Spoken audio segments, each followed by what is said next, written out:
You know what day it is? No. It's insulation day.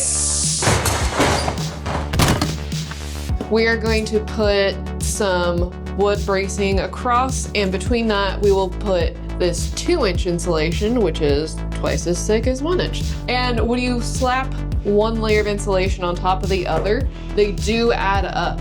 With our dual layer insulation, we will have an R rating of 16. The first thing that we're gonna do here this morning is we're gonna put some 1x sample to give a little bit more structural strength throughout the box. I feel like the ceiling is the boss level of insulation. Huh? Please. Thank you. Problem number 1, what is that angle? I don't know, need to figure it out. I need to do some maths. Brian! We already have the first layer of insulation up. That is the 1-inch rigid board insulation that has R rating of 6. Next, we are going to put some wood bracing across, and between that we will put this 2-inch insulation, which is twice as thick as 1 inch. The R rating on this is 10. Thanks, Brian. And when you slap one layer of insulation on top of the other, they do add up. So you just add those numbers and we have a total of 16. 16. Thank you, math Brian. So in total, with our dual layer insulation, we will have an R rating of 16. Very cozy, very cool. And it's squeaky as all hell, man. Our first thing that we're gonna do is we're gonna lay up some 1x. The first thing that we're gonna do here this morning is we're gonna put some 1x sample. We're gonna put that to give a little bit more structural strength throughout the box. We're gonna have the 1x at the top, and then at the 2-foot mark, and then at the 4-foot mark. We're gonna utilize that to attach our wall material to later on down the line, but we're gonna get started with this and start getting some insulation. Second layer of insulation going. Totally. Just trust Totally us. We can't talk it, we can build it. Let's just build it. We're gonna hold this up. We wanna put a mark where every stud is so we can put pilot holes. Okay, repeatedly. You didn't think we were going to do all this insulation just like the RD we came from, did you? We had our fair share of weather in our old home. We think we can do better. Much better. Because we're serious about boondocking in the heat, in the cold, and whatever else Mother Nature throws at us. Well, that's why we're taking the time, energy, and moolah to do all 3 inches of rigid foam board insulation. I shouldn't do that way. Why? I don't know, it felt weird. No, I was like, I wonder if I can do it this way. There's a clutch on it, so. You may be thinking to yourself, why does it matter where these are going up if they're just holding plywood on for your wall? And the reason is a couple different reasons. Number 1, we want to know exactly where this is, so that way when we want to mount cabinets and other things, it is level, it is consistent, and we know where it is. Second thing, OCD. When you can kind of see holes through the wall and things showing through it, it's better for your brain to see them be level and not wonky and cattywampus. We need to figure out with 3 inches of insulation plus our roofing material where this wall material will start and where it will end based off of the ceiling. Oh, okay, gotcha. Right. I wanted to make sure that we allowed for this to be accounted for putting our drywall up here, our drywall. We're not putting drywall in here, but I wanted this to be accountable to be able to know what we're doing. It'll just take a few minutes to figure it out, but before we do that, we'll hop on the other side. I'll mark it. Mark it. Okay. We appreciate you taking the time to click and watch us struggle our way through this build. It's been really fun getting to know some of you down in the comments. Whatever the reason, we're just glad you're here. And honestly, if 2 goofballs like us can build a tiny home in a box truck, you can conquer your weekend project. but we do want support for the bottom part of that wall, so we need one more at the bottom. Same thing over here, 21 inches. 21 inches. You want to double check with all the measurements from the ceiling with the insulation? Sure, might as well. Because we have them. 'Cause we Where'd can. the little guy go? It's still in the ceiling. Oh, how convenient. All right, so we've got all of our cross beams up. Now we can go ahead and throw in our 2-inch and make it some R16 value in here. Everything you're doing is right in front of my face. Katie's done such a great job hanging all of this up. Now we can go ahead and cut up some 2-inch insulation and we'll get it shoved in spot. You'll notice that the floor span to the next span is a different height than this. This that we're standing in right now is the bathroom and kitchen, and everything in here from below this is all under cabinet, so we don't need to match it. So we're just gonna jump that span all the way to the floor. Should be fine until we get into the living room. When we get in the living room, all the spans will be the same. So that way, when you look down with your eye, everything is nice and clean.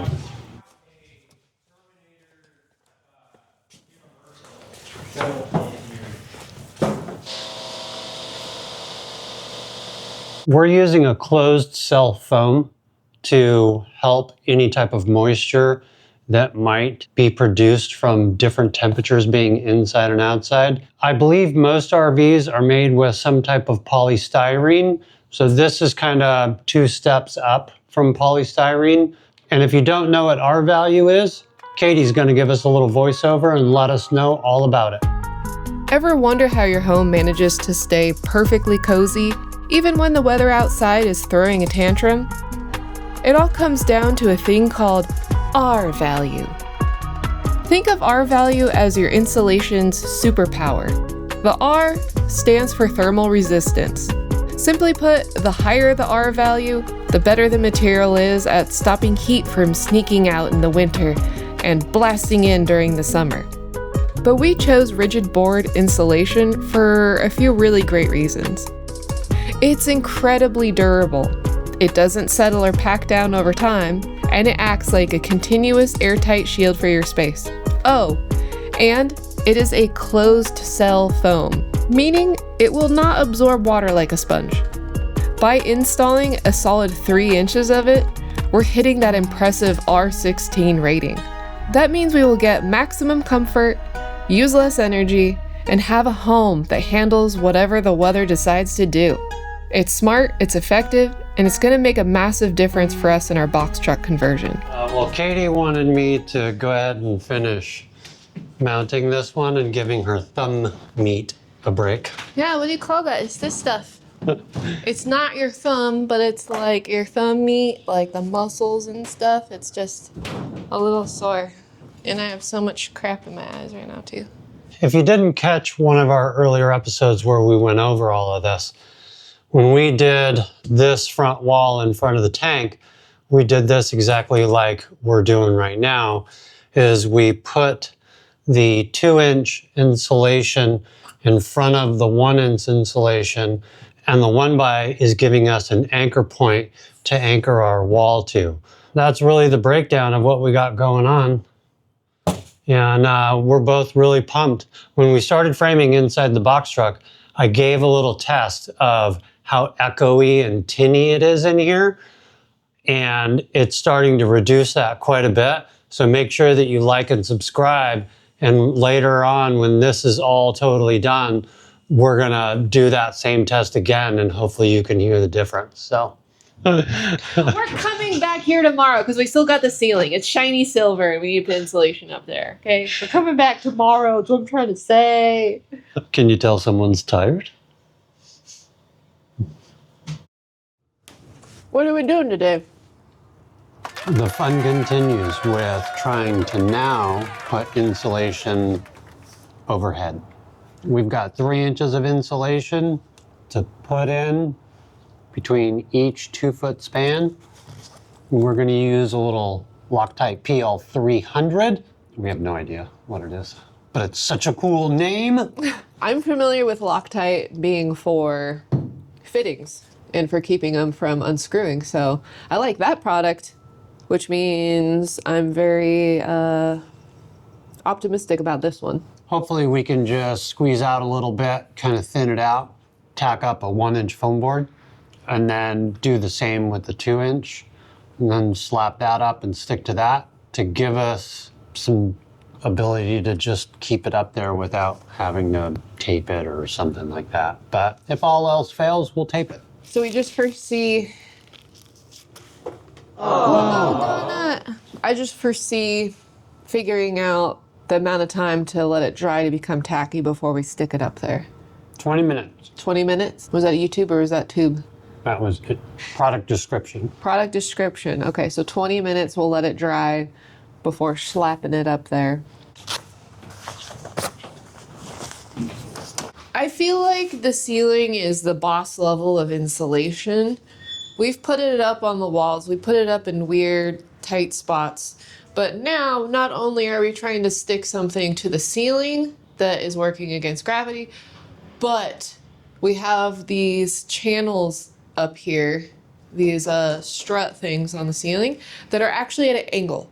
So we need to figure out that angle because we want to cram as much insulation in every square inch of this build as possible. Problem number 1, what is that angle? I don't know, I need to figure it out. We need to do some maths. Brian?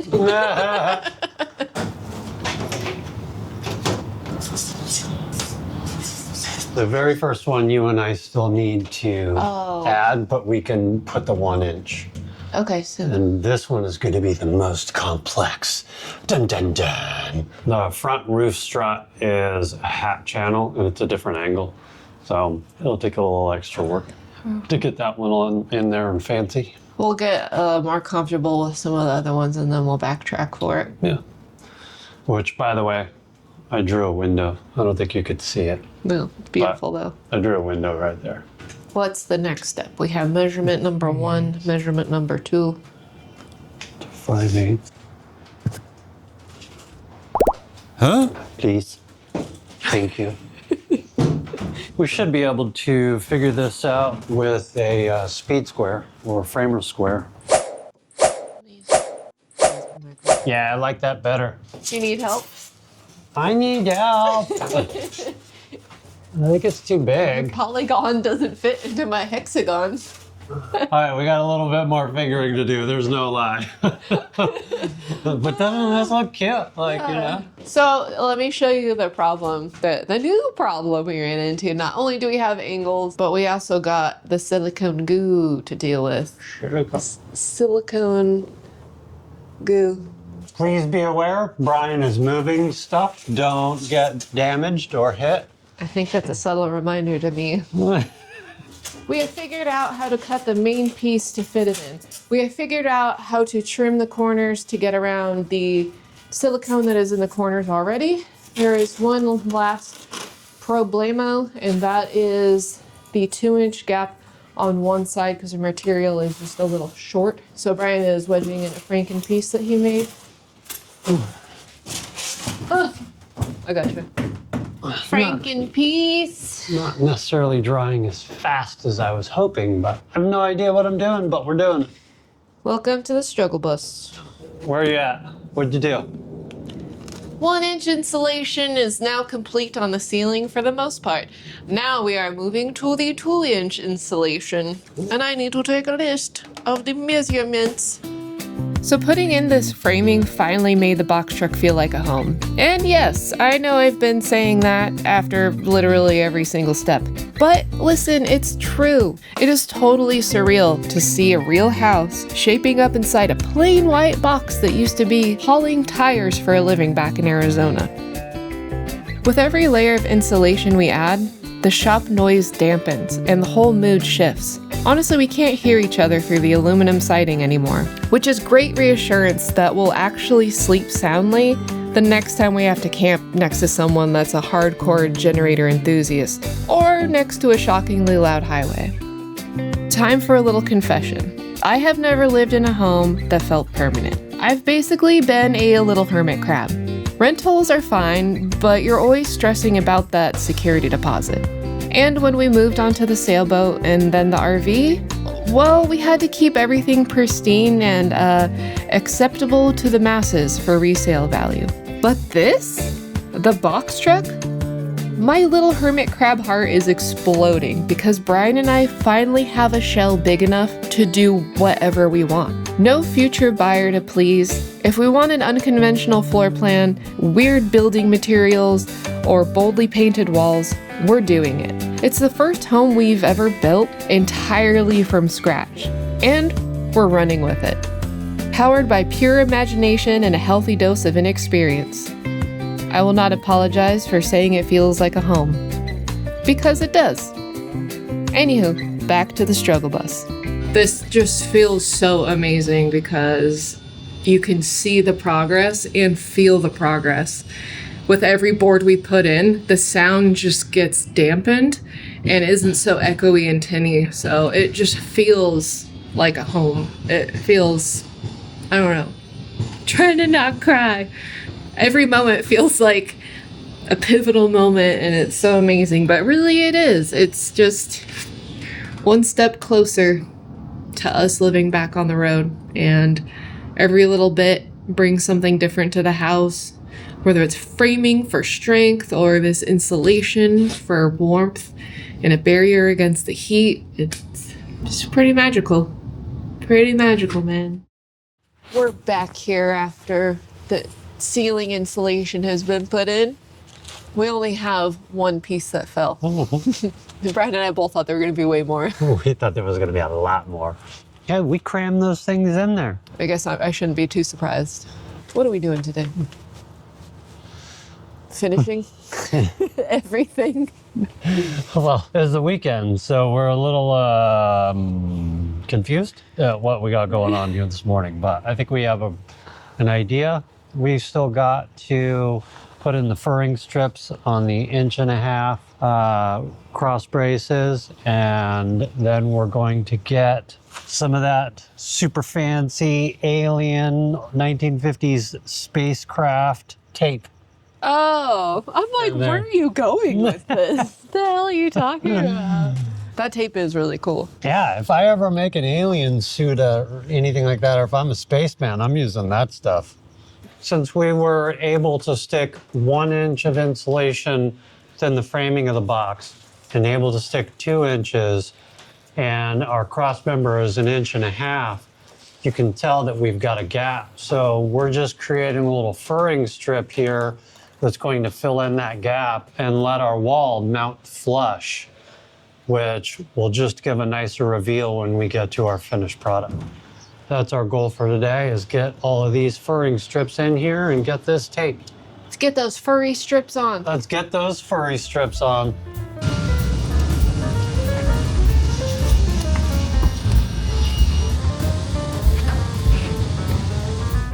Back and forth every time. I need to get on the ladder. I'll trade you. I'll trade you sides. Okay. My side's gonna stay if you don't touch it. How you doing there? Good, I got a system. I like your system. I put the tape, I roll it out where it needs to go. That way I'm not fiddling with the roll. Then you put it where it needs to go so it's straight. And then you just do one of these.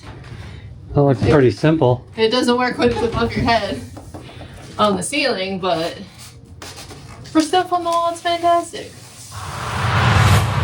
It's been a couple days of insulation here, and we are done with the ceiling and the walls.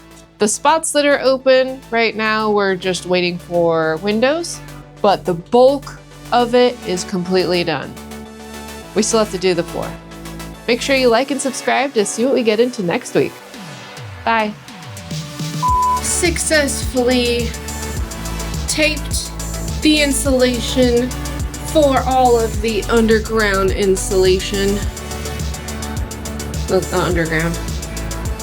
I have successfully taped all of the insulation with that metallic Martian tape